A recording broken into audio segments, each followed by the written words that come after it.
sur le réglage de Photoshop pour la gestion de la couleur. Donc avec une photo noir et blanc, ça me paraît logique.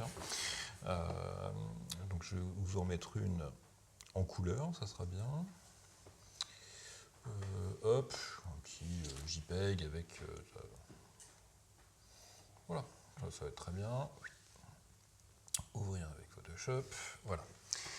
Donc, l'idée, on a vu la dernière fois que, donc je vous ai expliqué un petit peu la différence entre un gamut, qui est donc un espace colorimétrique normalisé, et un profil, qui est donc en gros un gamut adapté à un périphérique, avec ses caractéristiques propres, donc que ce soit un écran avec sa capacité d'affichage des couleurs, du contraste, ou une combinaison papier-encre. Voilà, donc, ce qui est le cas de n'importe quelle impression.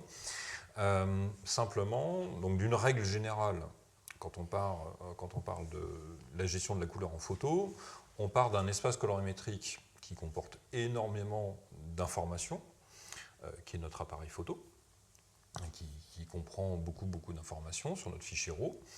Et il y a cette notion un petit peu de profil d'entrée, profil de sortie. Donc, en entrée, les boîtiers proposent de taguer, en fait, donc de montrer les photos, les couleurs produites par votre appareil, soit en Adobe, soit en SRVB. Maintenant, les logiciels de développement type Lightroom, Capture One et j'imagine DxO aussi, et d'autres évidemment, proposer de montrer, de travailler ce fichier RAW dans un autre espace colorimétrique. C'est un sujet sur lequel je reviendrai un petit peu plus tard, et notamment l'intérêt, avantage et inconvénient de Lightroom qui force l'espace de travail en ProPhoto. Ce n'est pas toujours une bonne idée, même si l'espace ProPhoto en soi est très intéressant, ça c'est pas le propos, mais dans la mesure où on ne peut pas le voir, c'est pour la majorité des photographes qui ne sont pas des as de la pipette, moi le premier, c'est pas forcément simple.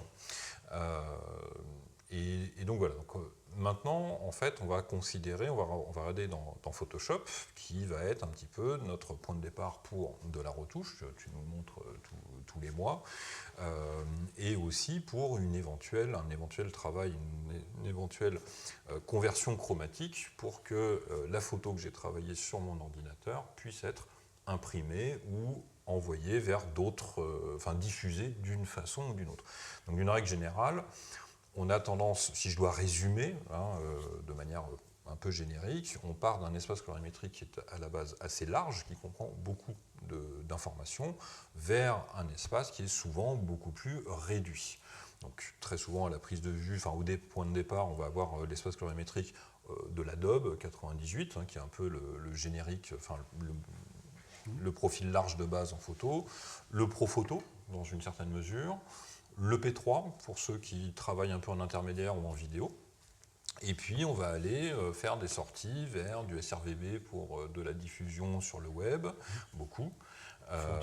Frontières aussi, effectivement, ça c'est assez intelligent de leur part d'ailleurs, vers des espaces CMJN qui sont souvent beaucoup plus contraints, vers des espaces colorimétriques divers et variés correspondant à différentes imprimantes, enfin combinaisons imprimantes papier. Donc il va falloir qu'on passe par un point central qui va nous permettre de convertir. Donc il y a aussi la notion justement de est-ce que je travaille tout de suite dans l'espace colorimétrique de destination ou est-ce que je commence par un espace colorimétrique plutôt large, je fais ce que j'ai à y faire, et une fois que j'ai mon résultat final, je le convertis vers un espace de destination. C'est plutôt ça la bonne méthode, effectivement. Alors, avec l'exception notable, enfin pas si notable que ça, elle est assez logique, j'ai discuté avec la chef retoucheuse de chez Chanel, qui eux travaillent directement en CMJN. Voilà, on a quelqu'un dans la salle qui fait pareil. Partant du principe que, certes, c'est plus contraint, mais si c'est bon en CMJN, ça sera forcément bon partout ailleurs. Forcément. Forcément, puisque Le reste est Il y a plus moins de large. couleurs, donc forcément. Voilà, donc ce qui n'est pas bête du tout. Tu sais exactement dans quel contexte. Exactement, s'intégrer ta voilà. Et production, puis quoi. en plus pour eux, enfin en l'occurrence, ils ont besoin d'avoir un référentiel CMJN qui soit parfait partout dans le monde, parce que voilà, le bâton numéro 5 ou 19, il a sa teinte qui est bien précise, on ne peut pas se permettre d'être un petit peu décalé, quoi. Donc, dans le cas de la majorité des photographes, on va plutôt travailler en RVB et faire une conversion vers un espace X ou Y. Alors, on va passer par un premier point qui est donc dans le menu édition, le fait de régler le module de couleur de Photoshop. Et donc là, généralement, c'est là où ça commence à... Ouais. Là, il y en a partout. Ça va aller, Daniel. Écoute bien, ça va bien se passer. Alors, il faut déjà avoir à l'esprit une chose, c'est que les espaces de travail, donc la première partie du tableau que l'on voit ici, ne sont là que pour indiquer vers quel espace colorimétrique va être transformée une photo si on lui demande ou si elle ne possède pas d'espace colorimétrique. Voilà.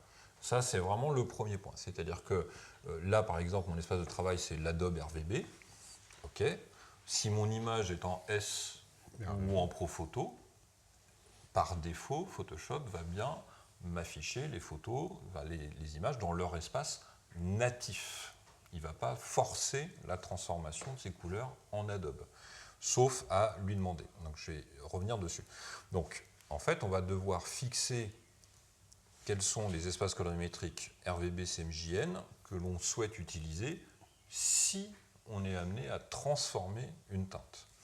Donc, c'est vrai que par défaut, on va plutôt utiliser l'espace Adobe qui correspond au standard photographique, qui en plus est affichable par les écrans d'art graphique. Certains peuvent même être certifiés. On a une certification dans Photoshop où donc l'espace colorimétrique, enfin ce qui est affiché par l'écran correspond à 100% à ce qui est affiché dans Photoshop. Donc il y a tout un process de validation de l'écran qui se fait avec notamment les écrans ISO.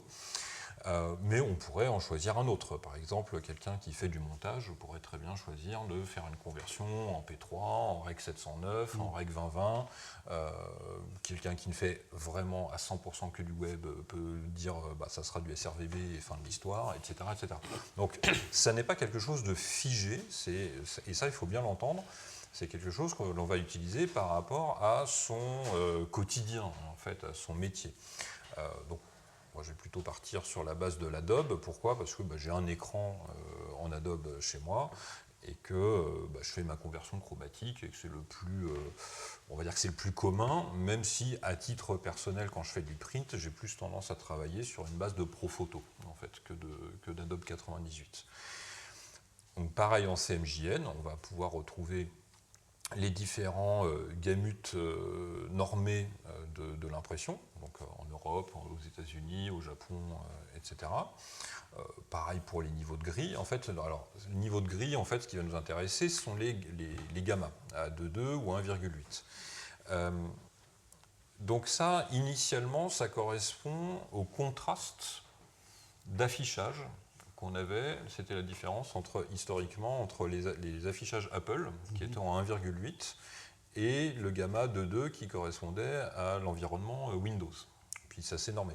Aujourd'hui, en vidéo, le gamma de base, en fait, c'est 2,4, et en cinéma, c'est 2,6. Ah ouais. Ouais. Donc en fait, si tu voulais vraiment travailler, toi, si tu fais il n'y a pas un qui est pareil. Ouais. Si tu fais de l'étalonnage, en fait, c'est lié aux conditions de visualisation. C'est-à-dire que le 1.8 correspond au print. Et je reviens dessus après, c'est vraiment pas con, parce qu'en fait, le papier présente un contraste total entre le point le plus sombre et le point le plus lumineux, qui est beaucoup plus